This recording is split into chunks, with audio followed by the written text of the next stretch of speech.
Alhamdulillah.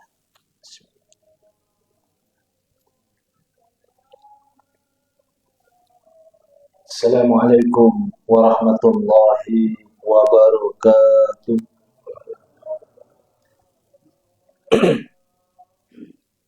Bismillahirrahmanirrahim. Alhamdulillah hamdan katsiran tayyiban mubarakan fi alladzi anzala as-sakinata fi qulubil mu'minin liyazdadu imanan ma'a imanihim. Asyhadu an la ilaha illallah wa asyhadu anna Muhammadan abduhu wa rasuluh. Allahumma shalli wa sallim ala nabiyyina wa habibina Muhammadin wa ala alihi wa ashabihi ajma'in, amma ba'du. Yang kami hormati segenap takmir Masjid Musholla Asy-Syarif, yang kami hormati Bapak Kepala Kantor KPP Pratama Mojokerto, serta hadirin sekalian, bapak-bapak, ibu-ibu, mas-mas, mbak-mbak, dan beberapa mbak, Mbak Kung, Mbak Uti, yang berbahagia, dijaga, dirahmati, semoga diistiqomahkan oleh Allah Subhanahu wa ta'ala. Bersyukur dapat berhimpun kembali di majelis mulia ini dalam rangka silaturahmi talabul ilmi. Mudah-mudahan berkenan Allah menambahkan atas kita ilmu, hikmah, hidayah, barokah kehidupan, barokah umur, barokah rezeki. Memohon pada Allah mudah-mudahan senantiasa diberi awak sehat, iman kuat, duwe akeh, amal saleh, 119 rusak swarga. Rabbana atina fid dunya hasanah wa fil akhirati hasanah wa qina adzabannar. Kalau berdoa itu wajib yakin bahwa hidup kita ini akan baik-baik saja di dunia dan baik-baik saja di akhirat. Amin ya rabbal alamin. Shalawat salam tersampaikan pada panutan kita Nabi Allah Rasulullah Muhammad sallallahu alaihi wasallam. Biqaulina Allahumma shalli ala sayyidina Muhammad. Semoga sholawat yang selalu kita sampaikan menambah cinta kita kepada beliau. Anta ma'aman ahbabta, dan kita akan bersama yang kita cintai kelak di akhirat. Harapannya semoga seperti disampaikan oleh Allah, wasiqal ladzina taqaw rabbahum ilal jannati zumara. Kita satu barisan, satu rombongan dipimpin Rasulullah menuju surga Allah Subhanahu wa ta'ala. Dan yang ketiga, monggo niku jaminane didahar, ditedo. Mumpung panjenengan mboten dadi penceramah. Mungkin nek dadi penceramah sampe gak berkecapan. Bapak Ibu hadirin yang dirahmati Allah, kesempatan kali ini melanjutkan haibah orang-orang yang beriman. Kali ini bahwa orang beriman itu pasti ditolong oleh Allah. Melangkah ke belakang sejenak, yang pernah dan sudah kita sampaikan haibah atau kesaktian orang beriman, bahwa dunia ini banyak predikatnya. Dunia memang tempat berbagai macam hal. Innal hayata salsalati minal mas'alati, dikenal sebagai mata rantainya masalah. Situk durung mari teko mana liyane. Sampai kadang-kadang wong kualan akhirnya delomong, delahom. Tolah toleh kowo. Maka kemudian oleh Al-Quran didalili, walana beluannakum bisyai'im minal khawfi wal ju' wa naqsim minal amwali wal anfusi wat thamarat. Cobaan ini menungsa niku kathah. Disebut juga dunia ini tempat aksi tipu-tipu. Innamat dunya mata'ul ghurur. Ini pancen perhiasan, tapi di dalamnya banyak tipuan. Kadang-kadang sing nipu niku kancane dhewe. Kadang-kadang sing nipu niku dulure dhewe. Karena itu saking ruwete sampai Ahmad Al-Bar ngomong, dunia adalah panggung sandiwara. Sampeyan kok apa sing niku? Tapi bagaimanapun dunia, dia punya aturan. Setidaknya mereka ini walaupun disebut sebagai tempatnya ujian, bahkan tempat keganasannya manusia, di hadapan orang-orang beriman wajib menjadi fasilitator keberuntungan. Qad aflahal mu'minun, karena keinginan Allah, orang-orang beriman itu harus beruntung. Sebab itu apapun yang terjadi, meskipun sampai keplek-keplek no, oleh kehidupan, dibanting kanan, banting kiri, jelunguk-jelunguk no, tetap pada akhirnya qad aflahal mu'minun, orang beriman pasti beruntung. Dan itu biasanya matang pernyataan itu di umur 42 ke atas. Karena itu adalah kelipatan ke-6 dari periodisasinya Nabi Yusuf. Kalau periodisasi ujian itu 7 yang ke-4. Karena Nabi Yusuf 28 tahun masuk penjara. 7 tahun di penjara, 35 tahun dia keluar tanpa mendirikan partai, tanpa memasang fotonya di pinggir jalan, langsung jadi menteri. Ya, 35 tahun. Tapi kehidupan negara baik-baik saja, karena 7 tahun berikutnya itu tidak ada paceklik. Baru di umur beliau 42, itu kelipatan 7 yang ke-6, terjadi paceklik. Dan tahun pertama, saudara-saudaranya yang dulu memasukkannya ke sumur, sudah harus datang dalam keadaan orang yang butuh dibantu. Dan di umur yang sama, yaitu 43, ayahnya bisa melihat kembali dengan Nabi Yusuf mengantarkan baju, menitipkan baju. Dicium itu baju, dan ayahnya Nabi Yakub itu merasakan betul bahwa ini baunya Yusuf. Berarti Yusuf masih hidup. Nah, itu bapak yang asli harus hafal baunya anaknya masing-masing. Nabi Yakub itu anaknya 12 dan tahu bau anaknya masing-masing. Jadi anak bapak hafal ambune anake, ambune kelambine anak itu sing nomor piro, itu bapak palsu. Mungkin perlu tes DNA. Jangan-jangan bapak palsu. Saudaraku yang dirahmati Allah, kemudian biasanya 42 ke atas itu sudah mulai berani ngomong. Untung aku biyen ngono. Coba gak ngono, gak dadi ngene. Untung aku biyen ngono. Jatuh gak ngono, gak sida ngene. Nah, itu dunia. Bagaimanapun keadaannya dunia, pada akhirnya harus memberi keberuntungan. Yang kedua, dunia itu wajib memberi kebahagiaan dan kegembiraan.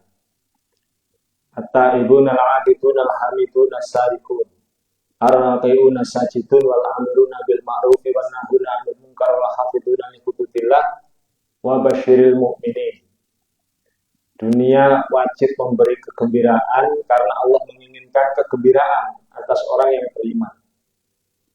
Karena itu menjadi orang beriman tidak mungkin ruwet. Nek ruwet berarti imannya perlu diperiksa. Mungkin kena virus, mungkin kena kuman atau bakteri. Nah, yang kemudian ketiga, bahwa orang beriman itu hidupnya wajib aman. Innal ladzina amanu wa lam yalbisu imanahum bidzulmin ulaika lahumul amn. Surat Al-An'am ayat 82. Siapa yang beriman pada Allah, kemudian mereka tidak mencampur aduk imannya, tidak mencampur atau mengkotori imannya dengan kesyirikan. Wes mboten ngereken bahala ira Allah bagai dol kul bolong bakul buntu. Hidupnya tidak mau dicampuri, keyakinan tidak mau dicampuri dengan kesyirikan. Termasuk hari-hari sial, termasuk hari-hari apa? Hari itu yang dalam Islam ada hari baik, ada yang lebih baik, ada yang paling baik. Kalau hari buruk tidak ada. Yang ada itu hari baik, hari lebih baik, dan hari yang paling baik. dalam satu minggu ada Jumat. Jumat itu lebih baik dari hari-hari lain. Di satu tahun itu ada yang paling baik, yaitu hari-hari puasa atau bulan Ramadan. Nah itu kalau pas wis Ramadan, Jumat pisan, pas Lailatul Qadar pisan, nah itu yang terbaik. Tapi hari buruk tidak ada. Yang ada hari baik, hari lebih baik, dan hari yang paling baik. Nah, sampean sik wedi ana hari apes, nah ini berarti imane lunset, perlu disetrika. Saudaraku yang dirahmati Allah, siapa yang sudah mengalami itu, artinya dia lebih merasa aman bersama Allah, yakin diamping dan diamankan oleh Allah, maka hidupnya akan baik-baik saja. Rizkinya, wa ma min dabbatin fil ardi illa 'alallahi rizquha, akan dijamin. Masalahnya akan dibuat mampu mengatasi. La yukallifullahu nafsan illa wus'aha. Akhir hidupnya husnul khotimah. Pertanyaan kuburnya gampang, karena setiap hari sampean ngerepek. At-tahiyatu lillahi wassalawatu wat-thayyibah. Assalamualaikum warahmatullahi wabarakatuh. Assalamualaikum warahmatullahi wabarakatuh. Asyhadu an la ilaha illallah wa asyhadu anna Muhammadar Rasulullah. Atau at-tahiyatul mubarakatuh shalawatut thayyibatu lillah. Tapi ujung-ujung tetap asyhadu an la ilaha illallah. Dan pertanyaan kubur itu hanya itu. Man rabbuka, man nabiyuka, wa man imamuka. Sapa pangeranmu, sampean wis seru iku mang. Bendina sampean waca pas tahiyat. Sapa nabimu, panjenengan juga paham. Dan kemudian apa imammu? Siapa imammu? Al-Qur'an. Nah, niku sampean wis seru kabeh.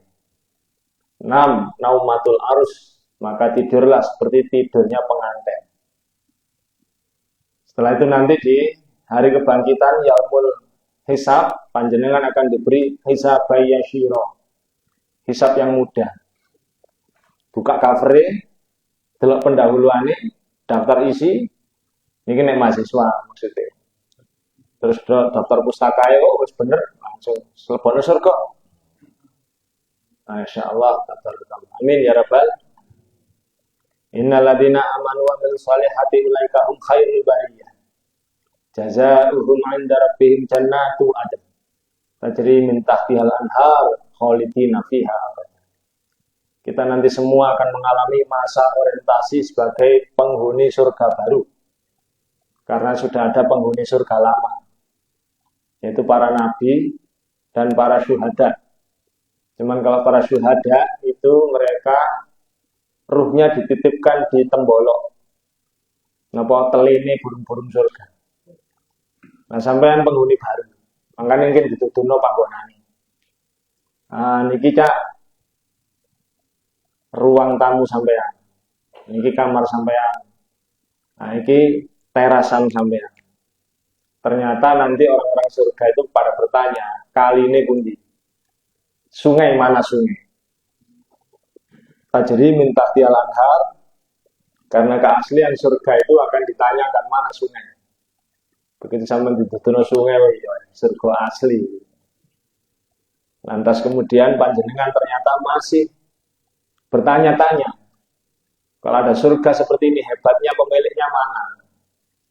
Famangkana yarju liqa'a rabbi falyamal amalan sholihan wala yusrik bi ibadati rabbih ahadan. Nanti Allah itu akan menjumpai atau menemui orang per orang dari penghuni surga. Dan tidak ada keindahan, menurut para ulama tafsir, tidak ada keindahan di surga itu yang mengungguli keindahan bertemu Allah. Ya ibarat panjenengan punya idola. Saniki idola sapa sampean? Bintang UFC. Siapa ini? Maka cek.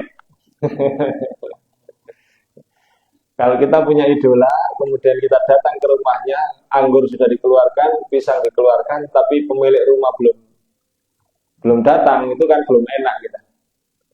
Sik tangga pun di Omai Rama pun di Pak Haji pun di. Lantas begitu keluar, Assalamualaikum. Saya rumah. Nah, ini guys, langsung marah deh. Masya Allah, kabarakallah. Lantas kemudian panjenengan masih tanya lagi kepada Allah. Karena sampai merindukan sanak kerabat keluarga saudara.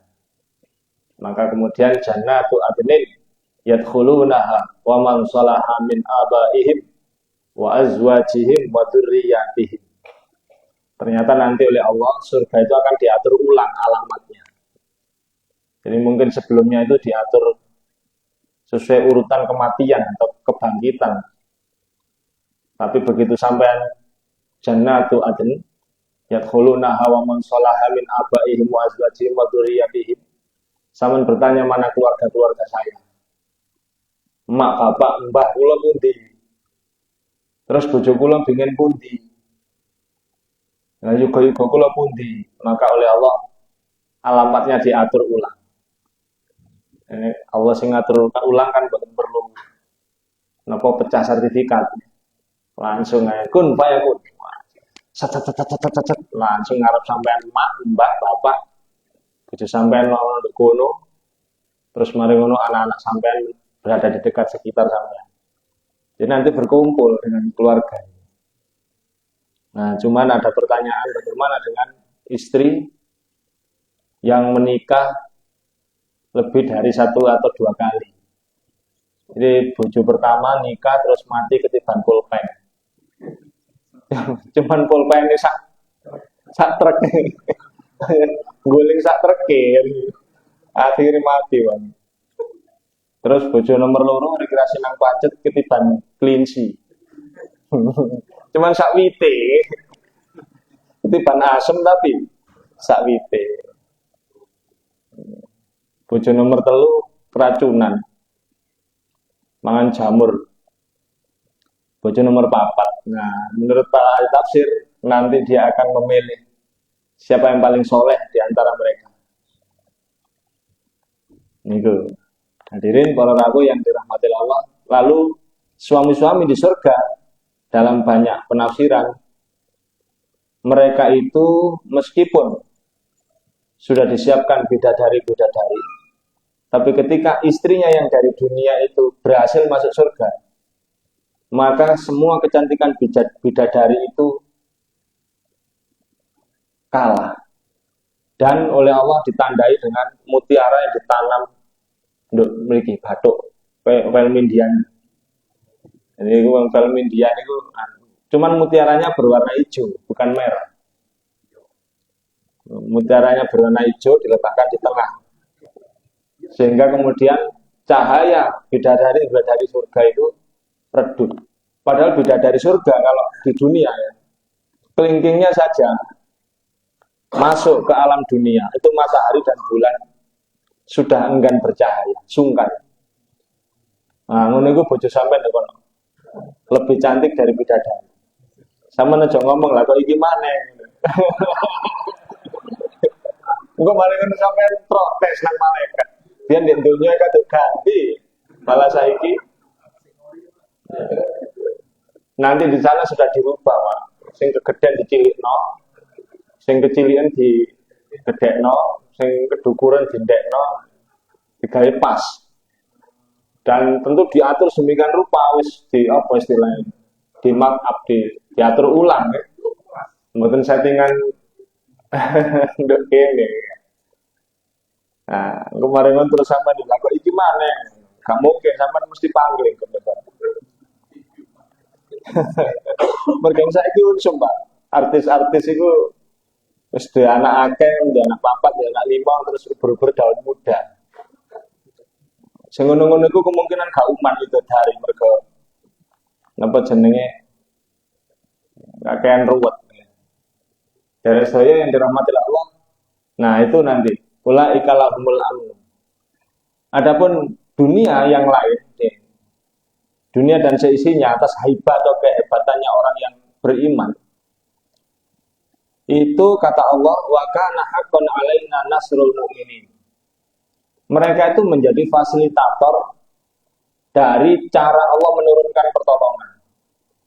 Maka kalau kita beriman, semua episode kehidupan kita itu penuh dengan pertolongan. Tapi kan cerita personal kita tidak tahu, yang tahu panjenengan dan panjenengan yang merasakan. Tapi kalau kita bercerita tentang yang kita kenal sebagai tarikh atau sejarah atau sirah, ya memang begitu. Allah itu kalau menghendaki sesuatu tumbuh, seperti Islam ini tumbuh, pertolongannya itu ya seimbang dan selalu menang. Meskipun menangnya tipis itu selalu menang. Misalnya ketika Islam pertama muncul, penentangnya sudah orang top, namanya Abu Jahal dan Abu Lahab. Tapi di barisan yang lain ada dari keluarganya yang top juga, namanya Hamzah. Ya, paman beliau, berikut juga Ali bin Abi Thalib, ini juga orang berpengaruh. Sama, kuat, setara. Nanti begitu dapat tantangan lebih banyak,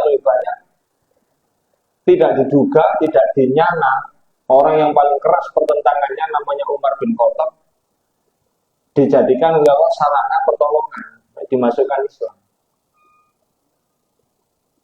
Jadi begitu Umar bin Khattab masuk Islam, kekuatannya itu bertambah. Karena kan Umar bin Khattab itu pendekar, dan pendekar yang sondo,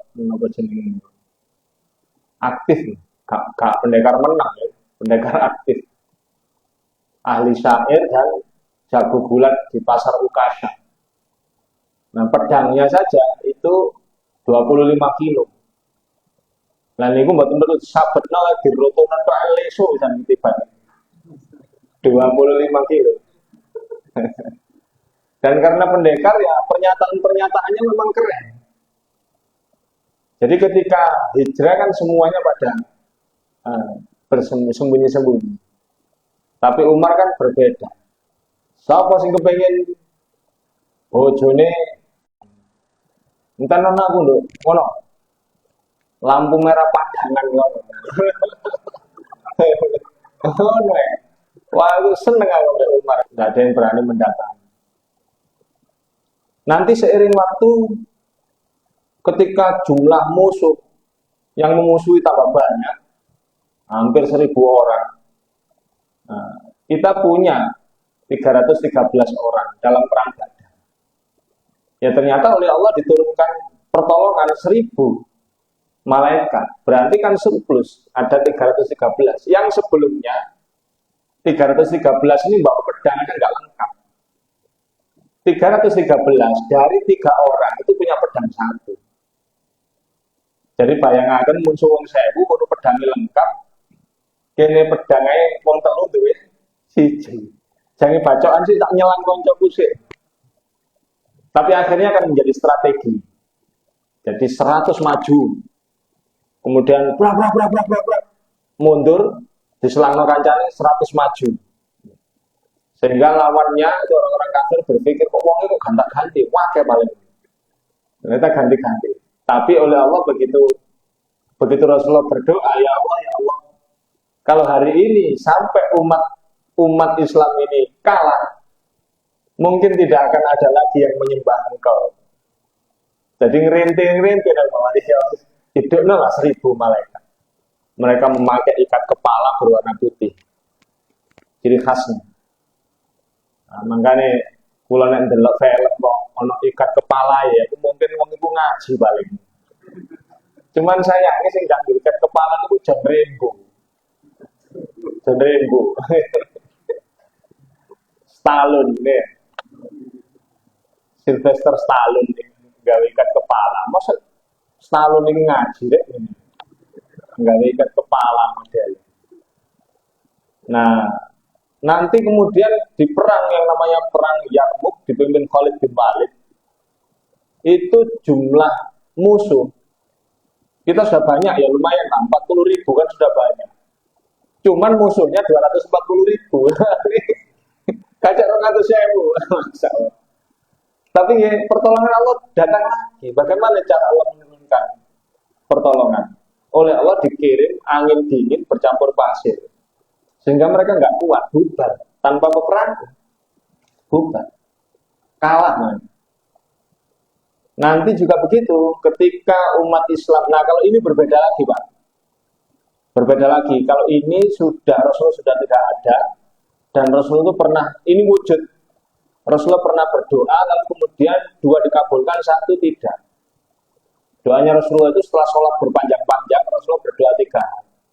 Pertama, ya Allah, jangan engkau adab umat kami, sehingga habis binasa seperti umat-umat terdahulu. Kalau umat terdahulu kan kalau diadab itu benar-benar dihabisi. Nah, doa Rasulullah seperti itu, Rasulullah berdoa, Allah mengiyakan, ACC. Doa kedua, ya Allah, kalau kami bertempur dengan orang-orang kafir, jangan kau buat kalah di ACC. Tapi begitu yang ketiga, ya Allah, jangan kau jadikan umat ini bertempur sesama umat Islam. Yang ketiga nggak di ACC. Ternyata salah satu hikmahnya ya di peristiwa itu Pak. Peristiwa peralihan kepemimpinan dari Bani Umayyah ke Bani Abbasiyah. Itu tampak sekali umat Islam membantai umat Islam. Itu Bani Umayyah itu anak keturunannya yang laki-laki dibunuh semua oleh Bani Abbasiyah. Jadi peralihan kepemimpinan yang berdarah-darah. Tinggal 1 orang yang berhasil lari, entah dibiarkan atau memang tapi pertolongan Allah yang jelas. 1 orang, dia dari Madinah dari Irak ya, lari ke Mesir, dari Mesir lari ke Afrika. Dari Afrika itu menyeberangi selat Gibraltar. Nah, itu panjang jarak yang harus ditempuh 14 km. Konon disebutkan dia berenang 14 km. Sebagai perbandingan Madura itu Selat Madura itu yang pendek 5, yang panjang 6. Jadi Gibraltar itu 3 kalinya. Itu dilangeni. Akhirnya berhasil sampai di Andalusia yang sekarang kita kenal dengan Spanyol. Dan mendirikan kerajaan baru yaitu Bani Umayyah di sana. Lalu orang-orang yang masih cinta dengan kepemimpinan Bani Umayyah terserap di situ. Sehingga berjaya menjadi kerajaan besar, sehingga dunia itu dikawal oleh 2 kerajaan. Yaitu Bani Abbasiyah di Timur Tengah dan Spanyol, Andalusia di Eropa. Nah itulah saatnya umat Islam berjaya. Jadi kejayaan Islam dari mana ya? Justru dari perseteruan. Yaitu rahasianya. Dan yang kedua, Allah itu tidak rela kalau Islam itu dikalahkan oleh yang lain. Sama seperti panjenengan. Kalau punya anak yang 1 kelas 3 SMA, yang 1 kelas 2 SMP. Terus sepedaan antar dalan nih. Mari ono wong dodol tahu tawabrak. Nah, niku ono masne. Kira-kira nek ambek masne dicewil atau dikeplak masne, ambek dikeplak wong dodol tahu sampai rela mana? Kan ada dikeplak masne dhewe. Pun Pak, mboten saya sampean Pak, anak yang jadi enggak tak keplake dhewe.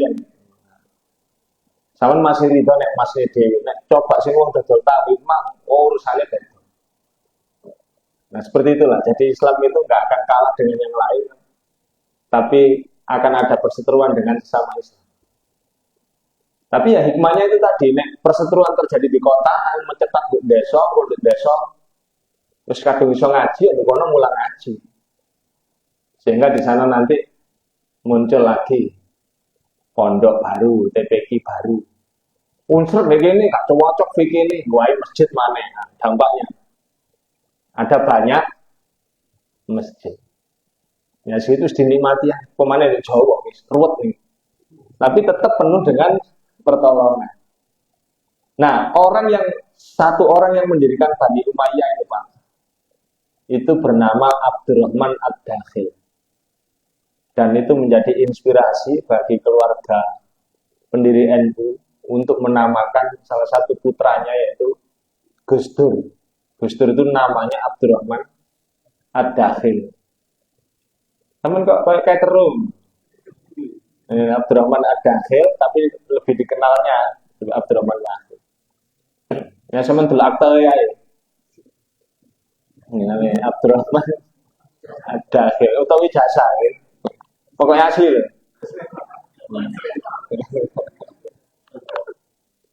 Nah, kemudian nanti Bapak Ibu panjenengan akan mendengar lagi peristiwa besar di mana ada kerajaan termegah di dunia, yaitu Bizantium yang memiliki benteng 4 lapis. Benteng 4 lapis sulit ditaklukkan. Lalu kemudian bisa dikalahkan oleh Konstantinopel. Nah, bentengnya 4 lapis, paling luar itu sungai. Jadi kotanya ini dikelilingi sungai, sungai buatan. Kemudian ada benteng yang tingginya 8 sampai 11 meter. Nah, kemudian di dalamnya ada jalan untuk koordinasi satu pasukan, ngirim logistik dan lain sebagainya. Nah, di dalamnya lagi itu ada benteng lagi yang tingginya 20 meter. Itu bentengnya Konstantinopel. Berhasil dikalahkan oleh pasukan Mehmed II atau yang kita kenal dengan Muhammad Al-Fatih. Muhammad Al-Fatih menaklukkan Konstantinopel dengan 3 teori. Teori pertama, beliau mengadopsi teknologi. Jadi punya meriam besar yang diperkirakan bakalan bisa menjebol benteng. Tapi kenyataannya benteng itu tidak goyah. Nah, kemudian teori kedua itu Muhammad Al-Fatih menyeberangkan kapal itu melalui gunung, bukit diliwati. Nah, ternyata ada teori ketiga, Pak. Ini pasukan masih kesulitan untuk masuk. Ternyata ada satu pintu benteng di mana ribuan pasukan itu tidak satupun yang ingat untuk mengunci. Sehingga ada pintu benteng yang disuruh untuk membuka. Nah, di situ pertolongan Allah. Akhirnya benteng itu bisa ditaklukkan. Nah, menjadi miliknya umat Islam. Lantas kemudian oleh beliau yaitu Mehmed II, jalur perdagangan dengan orang-orang kafir ditutup. Tidak ada urusan dengan Belanda, dengan negara-negara yang kita kenal dengan sekutu itu. Cuman akhirnya berdampak ke Indonesia. Jadi Indonesia ini kena dampak 2 kali. Pertama kena dampak dari dihancurkannya Baghdad oleh pasukan Mongol, tapi tertolong karena kemudian di Indonesia ada wali-wali yang berdakwah. Sehingga abad ke-15 mampu mendirikan kerajaan namanya Demak Bintoro. Ini pertolongan juga. Cuman nanti setelahnya begitu Mehmed II menutup jalur perdagangan, itu mereka mencari jalur baru. Sehingga sampailah mereka di Jawa ini mendirikan VOC. Wah, akhirnya tawarun terus mulai sejak 1602 itu. Sejak didirikan terus itu eranya Mataram Islam. Sultan Agung, Tarung, sampai nanti di eranya Sambernyowo, Tarung, sampai Mangkubumi, Tarung, sampai nanti begitu Jogja berdiri, berikutnya ada pasukannya Pangeran Diponegoro. Sampai kemudian Belanda mengubah sistem politiknya, yang kita dulu zaman sekolah mengenal dengan politik etis. Ya, tujuannya apa? Tujuan tersembunyinya adalah satu, supaya mendapat SDM yang murah. Dan yang kedua, mereka itu maunya penjajahan itu tidak harus penjajahnya datang. Cuci otak sebagian orang di antara mereka, supaya mereka itu gelombangnya sama dengan pikirannya para kolonialis, lalu mereka yang pinter-pinter itu diupayakan menjajah yang bodoh. Itu yang mereka lakukan. Tapi pertolongan Allah ternyata dari sekian orang yang disekolahkan itu tidak semuanya seperti yang mereka pikirkan. Ada sebagian yang kemudian justru menjadi pinter, ngerti diplomasi dan mendirikan bangsa Indonesia. Yang kemudian sebelumnya kita kenal BPUPKI, yang kemudian ada Bung Karno, Bung Hatta. Dan di momen itu oleh Allah ditolong lagi kita ini, Indonesia ini. Bagaimana tidak? Ketika Ratu Hermia sudah mulai ada aba-aba akan memberi hadiah-hadiah kemerdekaan. Nah, kita diberi jeda. Jedahnya itu tidak ada sekutu di Indonesia. Jepang mulai dibom kan, Nagasaki, Hiroshima dibom. Jepang mulai. Terus kemudian kita ada waktu untuk memproklamasikan kemerdekaan. Lah, itu merdeka sampai hari ini diperingati ya. 17 Agustus. Sayangnya sebagian besar memperingati nganggo sanggoreng. Ya sih kiruwet iki. Nah, dulur sekalian yang dirahmati Allah, makanya kemudian wa kana haqqan alaina nasrul mu'minin, sudah menjadi kewajiban kami kata Allah untuk menolong orang-orang yang beriman. Tinggal kalau panjenengan saya itu koreksi-koreksi kok belum ada pertolongan ya. Imannya sebesar apa bobot dan kekuatannya. Jangan-jangan sudah banyak luka, banyak lecet imannya sehingga Allah nggak mau nolong. Bahkan yang kemudian di tengah perjalanan kan kita ini keserimpet peristiwa ya. Menakutkan sekali tahun 1965. Nggak main-main. Orang-orang pentingnya, pengendali militer itu dihabisi. Dan itu memang pertarungan antara baik dan buruk. Seperti pernah saya sampaikan, ciri khas pertarungan antara baik dan buruk itu ada angka 9 di dalamnya. Makanya Nabi Soleh itu meskipun Nabi, mukjizatnya dibunuh oleh 9 orang. Tapi nanti Nabi Musa dalam Al-Isra ayat 101 disampaikan, aku jadikan Musa sebagai Rasul, sebagai Nabi, dan aku persenjatai dia dengan 9 mukjizat. Nah, kemudian saman wasno, pokoknya ada angka 9 di situ mesti pertarungan baik dan buruk. Nah, yang kematiannya, yang mati kan 7 jenderalnya itu. Cuman akhirnya kan dijangkepi tadi 9. Yang satu siapa ya? Yang bukan jenderal kan ya? Kapten ya. Dan satu lagi ajudan atau apa itu? Itu taruna ya, seorang mas 9. Makanya nanti kalau sampean di suatu tempat kok ada 9 ya, itu berhati-hati. Kalau tidak 9 itu pertarungan antara yang baik dengan yang lebih baik. Nah, kalau ada 9 berarti dari sedaya yang dirahmati Allah dan tidak diduga bangsa ini bisa dikonsolidasi kembali dan diselamatkan oleh sosok yang belum dihitung lah. Dan itu jasa besar Bapak Soeharto.